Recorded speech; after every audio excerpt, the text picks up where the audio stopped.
Alright, Kings of War fans, this is a battle report between the Order of the Green Lady and the Twilight Kin, piloted by... By me, Steve Hildrew. Thanks for having me on your channel, man. Hello there! I like to watch battle reports to get better at games.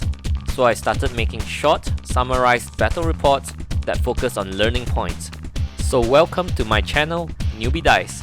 Do like, subscribe, and hit the bell icon if you enjoy my videos. We'll talk a little bit about playing by email over Universal Battle. This is how Steve and I played our games because of the time difference between UK and Singapore. It's pretty hard to get a game in between these two countries. Playing by email, what we do is we share by playing on one person's account, and both players will have their units played from one person's account, and that way I could move all my stuff, do my whole turn, and then I just save, and he just logs into my account as well, and he loads the game from there and continue playing. There's also a feature in Universal Battle to copy the log, the chat log, which includes all the dice rolls. So that's where we email the dice log, the chat log to each other, so that we can see each other's dice rolls as well. Anything to add on, Steve? No, yeah, it's just a super convenient way. You have to trust the person you're playing with because there's a certain amount of trust in there. But I think it works really well. And, you know, you have to be quite forgiving because you don't always get it right or you miss something. So you have to go back and redo and be a little bit understanding. But yeah, I think it works really well. And I've used it to play people, you know, all over the world. So it's a really good idea. If you want to see a little video about it, I'm sure Paige can link the video, which I did a long time ago. It's probably full of loads of mistakes, right? Steve, I actually watched that video before I played against you, so that I really get a feel of how to do it. So Steve had made a nice video about how to do it, so you can watch his video. I'll link it in the description. And yeah, and you don't have to sit down for on average of 3 hours when we play a Universal Battle game.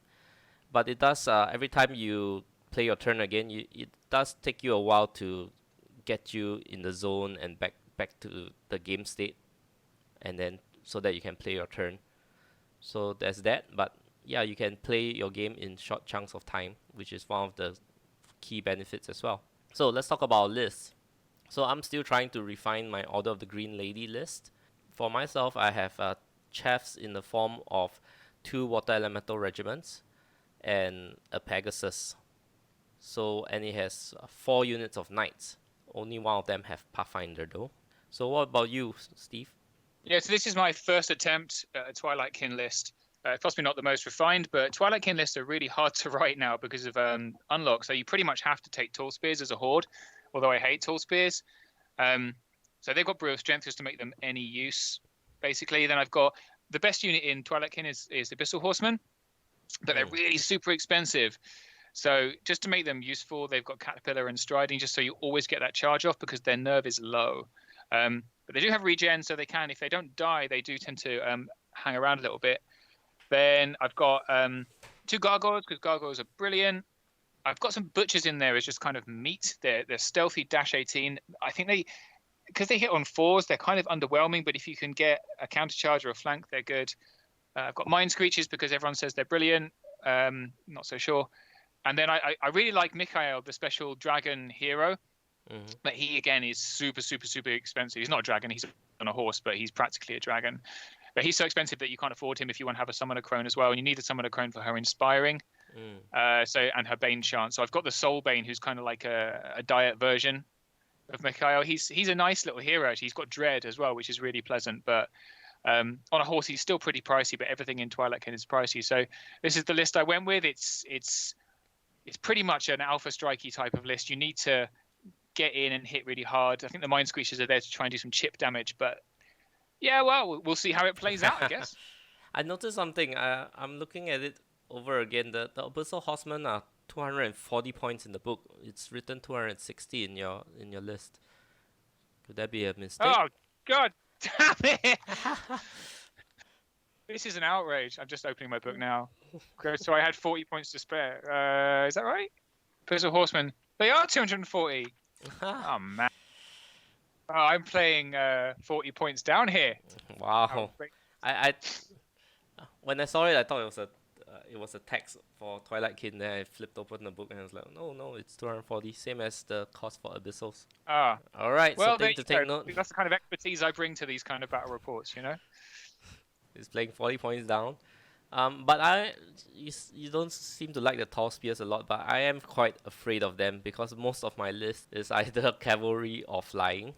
That's one of the things that I find that's going to be a challenge to beat in this list that you have. And I think my best tool for the job is only the water elemental horde. That's the only one that won't get uh, hindered, or what do you call it, affected by the phalanx. So let's move on to the game. So we wrote Salt the Earth. That's the scenario we're playing. And for me, I'm still not very familiar with how to play Salt the Earth. When to remove the tokens. That's the big question there. We'll talk about the way we put the tokens. I wrote to place the token first. So I place it pretty neutrally on the center line, 12 inches from the center token. And it's a little bit to the left. So I saw that there's these two forests here that might split the battle up between the left and the right along this, somewhere along here. So there's the right side and there's the left side because it kind of blocked the line of sight over here. So I placed my first token here, and for Steve, your first token was behind the building. Yeah, so my plan here, my whole battle plan basically was to, because your line is quite fearsome, all bunched together. So I wanted you to just string out your line as much as possible. So I figured because when you place the tokens, you don't know which side you are. So I put, you see my 1 and 2 are both behind blocking pieces of terrain. So that meant whichever side I was on, I was going to put stuff there first to hope to distract you to put your army there. And then I was going to just destroy those tokens as quickly as possible and move away from them. That was my initial battle plan. I So see. just to kind of distract your force and punch through the rest. Well, for myself, before going into the game, I thought that because my army is pretty fast, I actually also wanted to spread out so that I could hopefully surround you and you couldn't have layered your army for counter strikes as well. So that was what I was thinking while going into the game.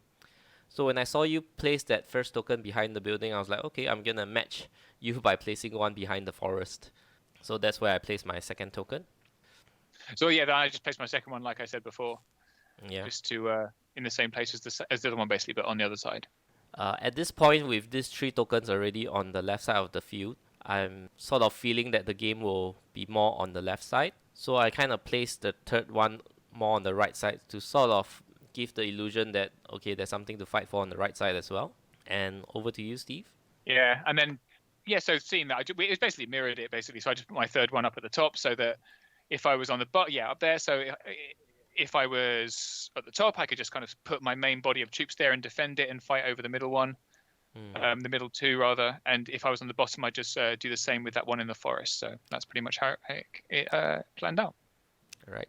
So over here, there's already 4 on the left side of the forest, and there's only 2 on the right side of the forest plus the middle. But the middle is pretty close to the left side, so if we fought over the left side, it's also pretty easy to get that middle objective as well. So let's move on to deployment. So you wrote, and I think you wrote and you got the first drops, and that means you get to choose the side. And for playing by email, we play by dropping 2 units at one time, so that saves the amount of times we have to go back and forth. So for yourself, you placed the first 2 on that right side. Yes, this was my try and get you to put as much as possible over here strategy. Right. So I just put some gargoyles. Gargoyles are good for a token, so you can just sit on tokens, but they're my only real chaff in this army as well. So I didn't know whether I was able to use them or basically, if you come near me, then I can just drop something on top of that token, get rid of it, and then redeploy over to the left-hand side. So for my first 2 drops, I placed the Water Elemental Regiment as the chaff to face off against you on the right side, as well as the vanilla Order of the Brotherhood Cavalry, the one without Pathfinder, on the left side. So I decided to place it on clear ground so that it wouldn't get hindered as much. Right, and your next 2 drops was still on the right side to sort of bait me into placing more stuff on the right, I guess. Yeah, it's more fast stuff, really. I've probably, thinking about it, probably should have put mine screeches in front of that piece of difficult terrain, but I was hoping you'd put more stuff behind the hill so I could then shoot at you, but we'll see if you did. Hint, you didn't. But, Right. We actually played another game, Basilian versus Redkin, and you successfully baited me to place my units on the other side. So this time I was a little bit wiser. So I still place more stuff here, but they are quite fast moving, so I was able to redeploy them if needed. Beast of Nature on the right side is there to look over the hill and to catch anything that wants to sneak off from the flanks. Sneak in from the flank, especially your cavalry, the Abyssal Horsemen, which are pretty strong. You dropped your tall spears and butchers, which pretty much surprised me, because I was going to hold back my water elemental horde until you place the tall spears, so that I know where my water elemental hordes have to go. So I thought you dropped it down pretty late, but you dropped it as your third pair of drops. Any thoughts behind that? Yeah, I mean, I have not got a lot to to drop that isn't like this. I mean, I could have dropped the Summoner Crone or something, but at this point, you've deployed enough on the right-hand side that I'm quite happy. Mm-hmm. There's a Beast of Nature for me to lightning bolt off. There's at least one of your horsemen and some elementals. So I'm like, actually, I don't care. The tall spears, although they're functional, they're not super functional. So I wanted to put them out of the woods so at least they could get an unhindered charge. They could come off, and the point now is to just start layering units. For me, the units that I thought you would want to avoid is the Abyssal Horsemen. So that's the ones I want to put last. So at this point, I've already decided where my water elemental horde will go, which is this empty spot over here, between this water elemental regiment and the Brotherhood cavalry regiment. So I left this space here, but I thought I'll put the less important stuff first, so that it doesn't reveal my hand yet. So I place a druid here because he's gonna give the inspiring in this area, and the water elemental regiment as chaff. So your next go, you place the Summoner Crone and the Abyssal Horseman, and they both have Boots of Striding, and the other one has Potion of the Caterpillar. Yeah, these are the caterpillar ones. So I placed the Pathfinder cavalry behind the forest, and the Pegasus. Basically, the idea for the Pegasus is to guard this token and to catch anything coming down from the side as well. Because it only has 10-12 nerf, I hid it behind the rocks. But I think all your shooting is down, aren't they? Is your shooting only comprising of the 2 Mind Screeches? Right. Right, so actually didn't need to hide them as much. So your go, gargoyles behind the tall spears to fly out as chaff when needed, and the butchers on the side. So I place the Beast of Nature in the center so that it can go to either side. So now I'm withholding my last Order of Redemption, and that's basically gonna drop wherever your horseman's gonna drop.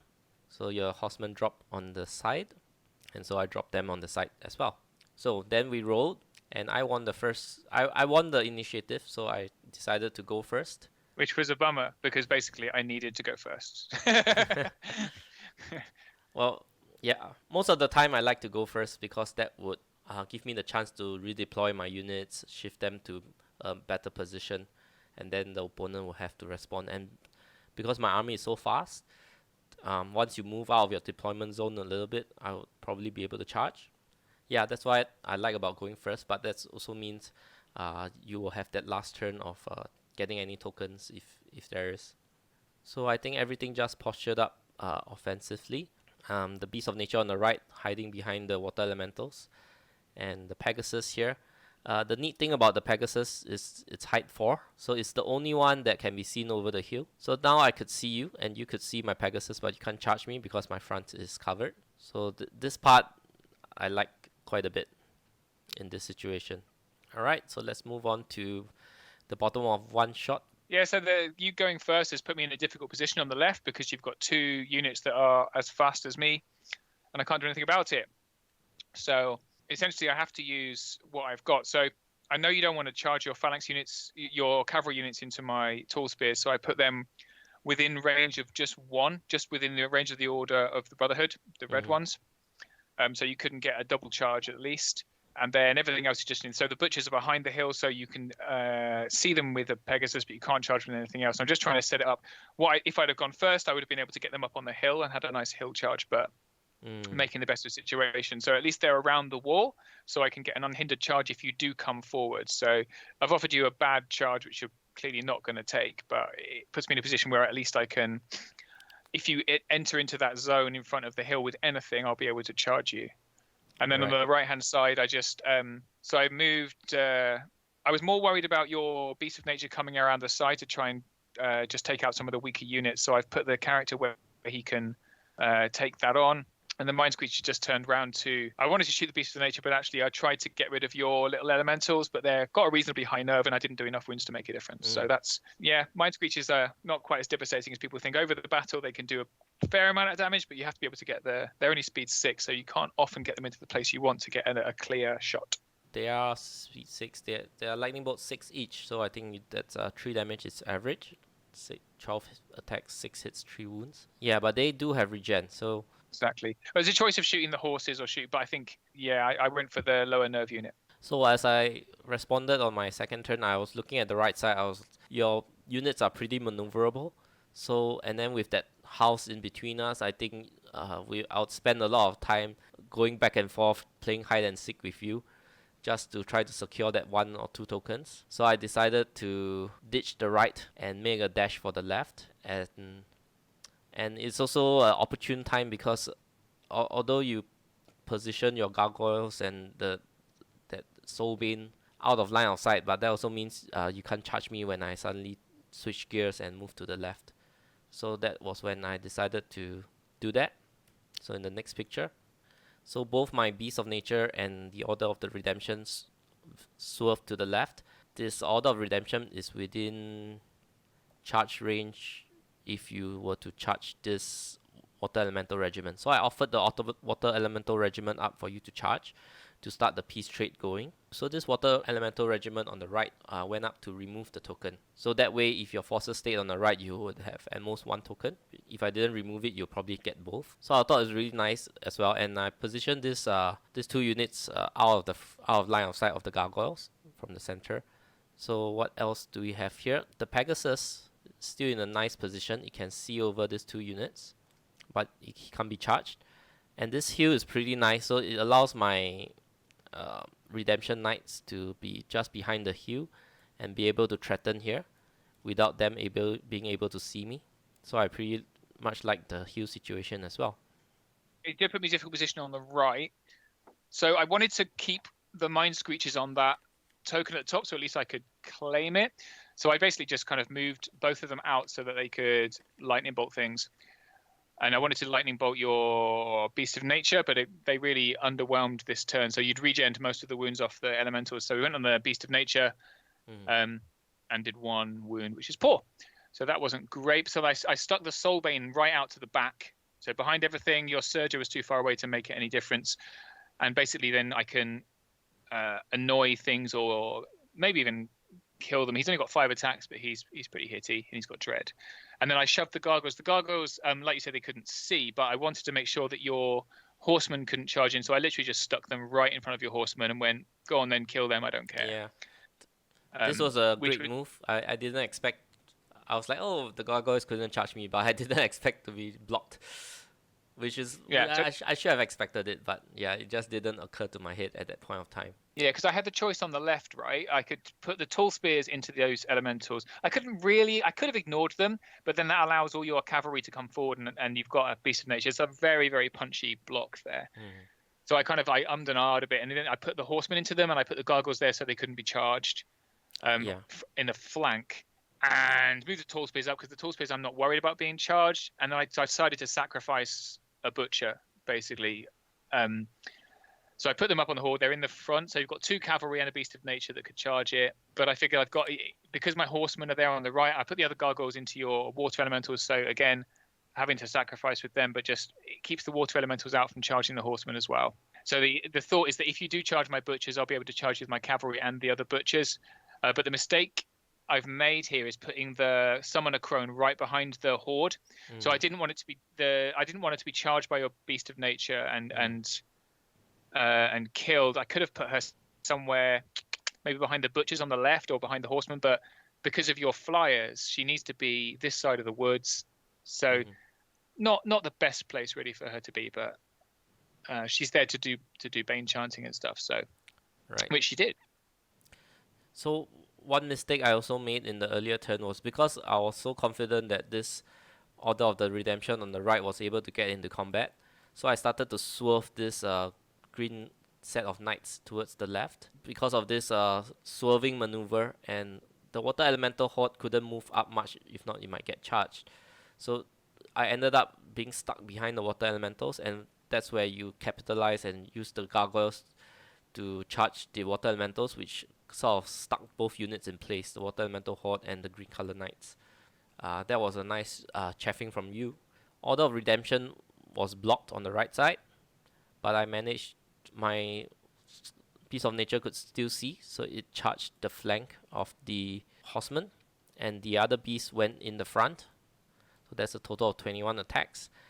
And I put a Bane Chant into the one on the flank, because if it did, it would be wounding on 2 with rerolls. But I failed the Bane Chant with 3 dice, which often happens for me. The Water Elementals killed the gargoyles as expected. The other gargoyles went down as expected. And I just turned the Water Elemental Regiment on the right towards the left. And the nice thing is it's out of 12 inch from this Mind Screech. Because Mind Screech, I think if you charge me in the rear, it's still 5 attacks times 3. It's 15 attacks. No crushing, but I think it's more damaging than the Lightning Bolt. On the left side, I charged 2 cavalry units into the butchers to take them out.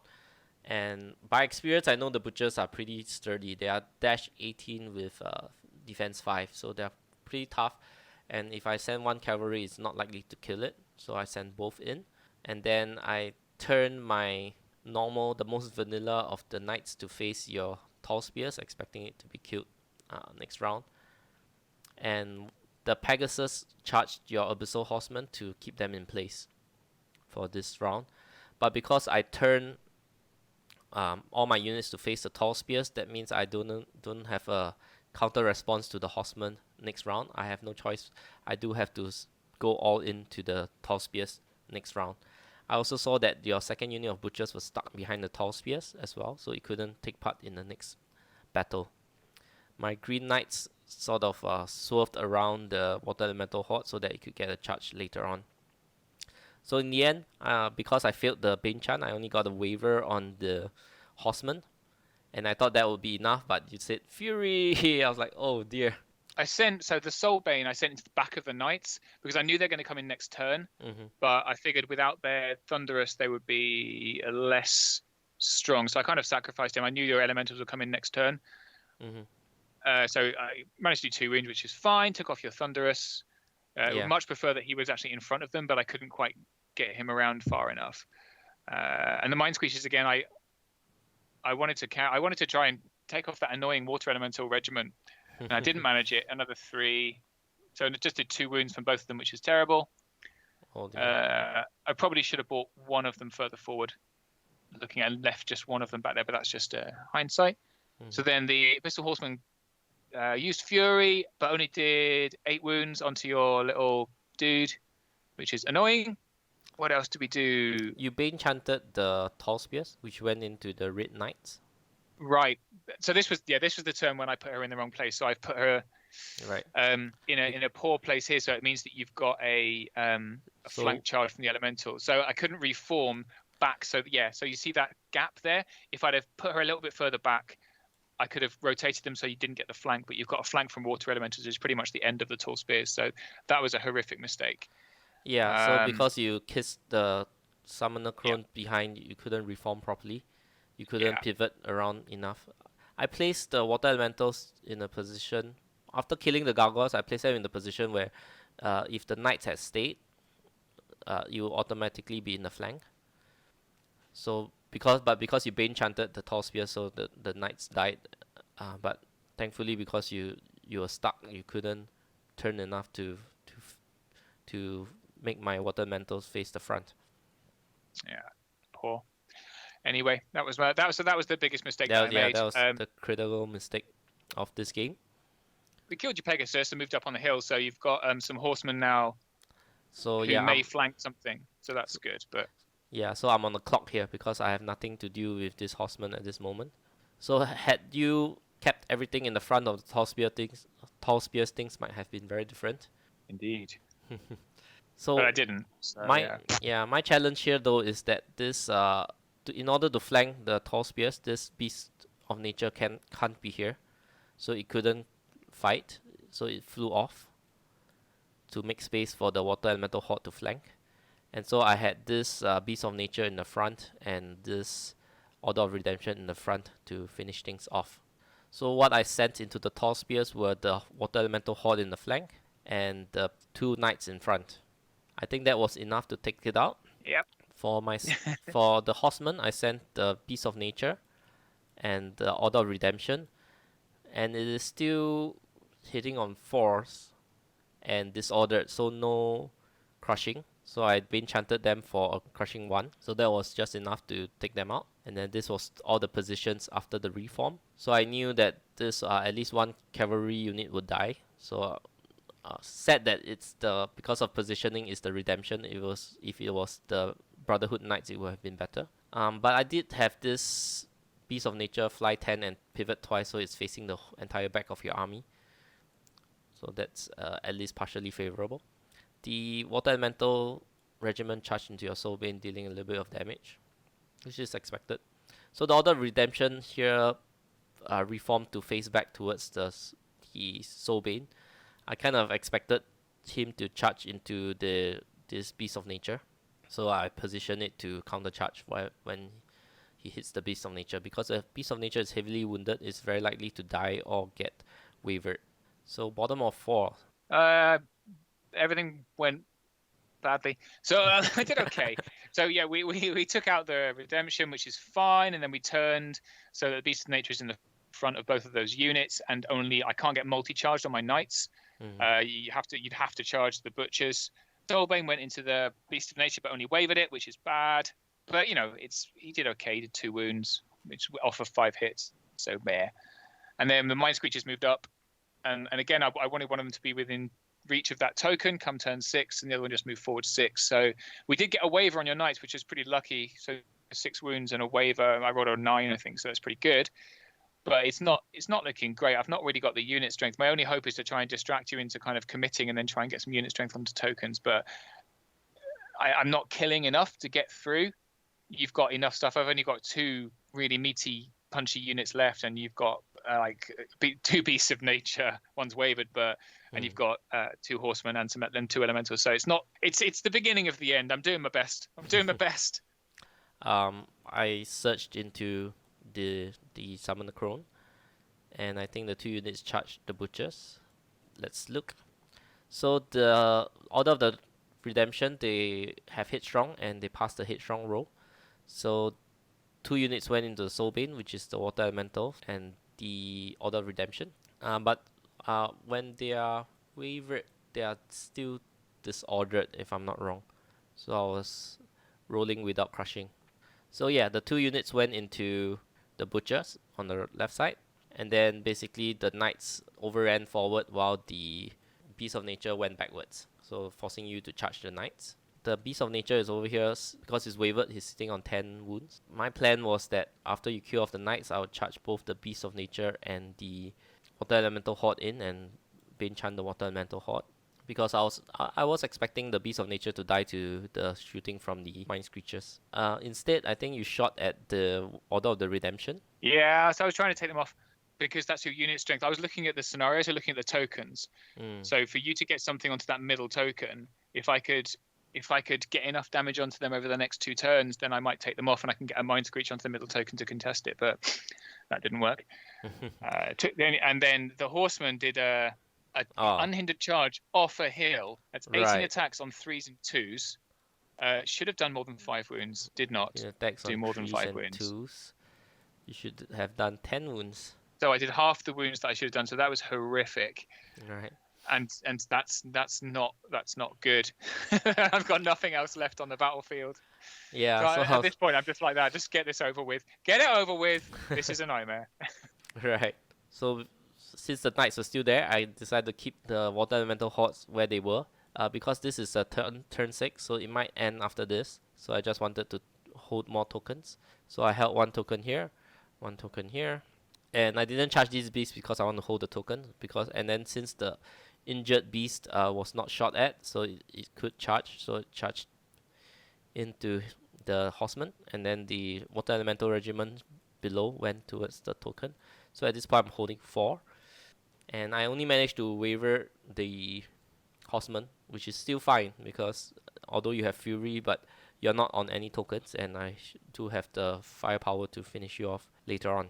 Right, the waver was a night because if I hadn't wavered, with the way you've got that beast of nature, I could have backed off and then charged, like done a charge to the left to charge the beast of nature and get the token, but that didn't happen. So I had to charge the horseman, and once again, I've only got crush 1 at this point, and so I only managed an extra 4 wounds. Not good. So it's all looking bad. Everything's bad. I hate my life. I did manage to waver your horseman in the middle though, which was another lucky roll with the 2 mind screeches. You know, I've got 1 token. I'll take my 1 token and slide off into misery. But the knights do have a 5+ regen, so it's it's quite a grind for you to take them down, and they self-inspire. And then I think the druid has a heal equivalent of 3 with the conjuring staff. So at this point, I just finished my turn, which was to the beast was in the flank of the knights, so I just counter charge and charge the flank. And you didn't play your bottom of 7, so no, I didn't. No, I didn't, because why would I? Right. Okay, so interesting game. Let's look at some learning points.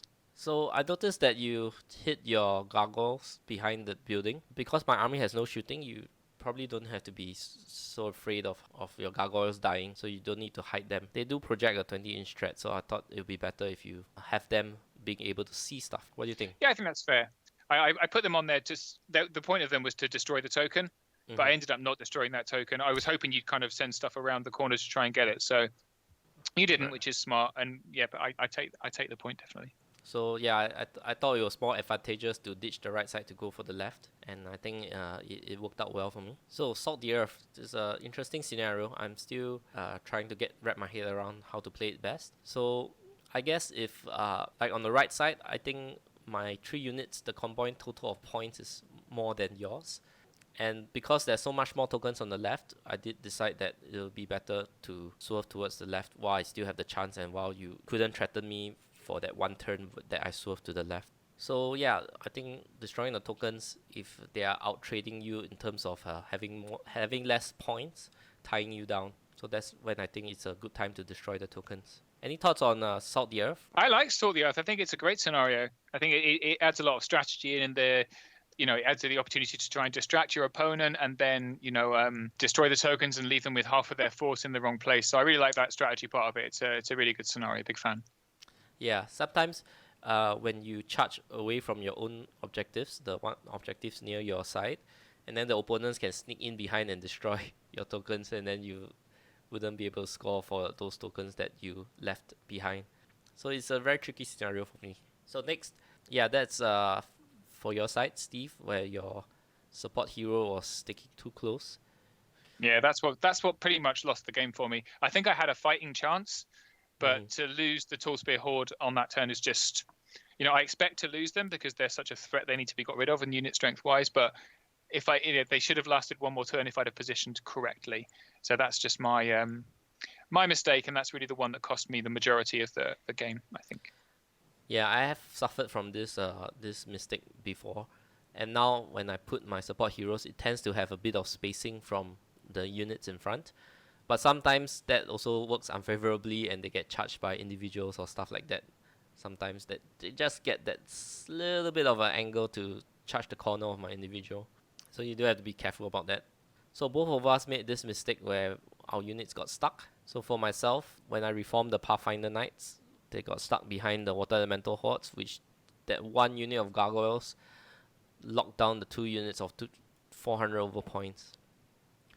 Whereas for Steve, your Butcher kind of got stuck behind the Tall Spears and was unable to charge. Yeah, so the problem there was that's that wall, because they hit on 4s, There's that little wall, so I tried to get them off the wall. But again, with the right reform, they wouldn't have been in that position. So that whole turn was a shambles, basically. Right. Yeah, for myself, repositioning my knights was a mistake. If I stayed on the right, I would have something to charge the Abyssal Horseman. But because I swerved, I wasn't able to charge. So I'm not sure if your Mind Screech could have come closer to my Water Elementals and the Order of Redemption, because rear charging they deal more damage than Lightning Bolts. They would deal 2.5. Yeah, rear charging they deal more damage than Lightning Bolts. If you can send both in the rear, that would be quite painful. Okay, that's it. So we do have. Well done, you. Congratulations. All right, thank you, Steve, for being a guest on this battle report.